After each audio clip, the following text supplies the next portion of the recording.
உன் வழியை கர்த்தருக்கு ஒப்புவித்து அவர் மேல் நம்பிக்கையாயிரு, அவரை காரியத்தை வாய்க்க பண்ணுவார் என்று சொல்லி பார்க்கிறோம். இங்கே வசனம் அழகாக கற்றுக் கொடுக்கிறது, அவர் மேலே நம்ம நம்பிக்கையாக இருக்கணும், அப்பொழுது தான் நம்முடைய காரியம் வாய்க்கப்படும் என்று சொல்லி. அதுக்கு முன்பதாக முதலாவது வார்த்தையை பார்க்கும் பொழுது உன் வழியை கர்த்தரிடத்தில் ஒப்புவித்துன்னு சொல்லி பார்க்கிறோம். இன்றைக்கி அநேக நேரங்களில் நம்முடைய வாழ்க்கை அநேக சூழ்நிலை நிமித்தமாக நம்ம வாழ்க்கையை நம்ம சூழ்நிலையை நம்ம ஒப்பு கொடுத்துருப்போம். ஆனால் வசனம் சொல்லுது, உன் வழியை கர்த்தரிடத்தில் ஒப்புவித்து அவருடைய வார்த்தையின் மேலே அர்ப்பணித்து அவருடைய வார்த்தையில் நம்ம வாழ்க்கையை அபியாசப்படுத்தும் பொழுது, அவர் மேலே நம்பிக்கையாக இருக்கும் பொழுது நம்முடைய காரியத்தை அவர் வாய்க்க பண்ணுகிறார் என்று சொல்லி பார்க்கணும். பிரியமானவர்களே, இன்று நாம் அநேக நேரங்களில் நம்ம அங்காளாய்த்து சோர்ந்து போய் பலவீனமாகி நம்முடைய வழி எதுவே என்று தெரியாதபடி நம்ம வாழ்க்கை கடந்து கொண்டிருக்கிறோம்.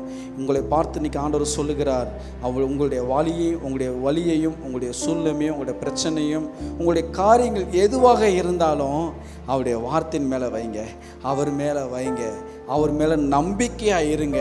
நிச்சயம் கர்த்தர் உங்கள் வாழ்க்கையில் எல்லா காரியத்தையும் அவர் வாய்க்க பண்ணுவார். God bless you. கர்த்தர் உங்களை ஆசீர்வதிப்பாராக. ஆமென்.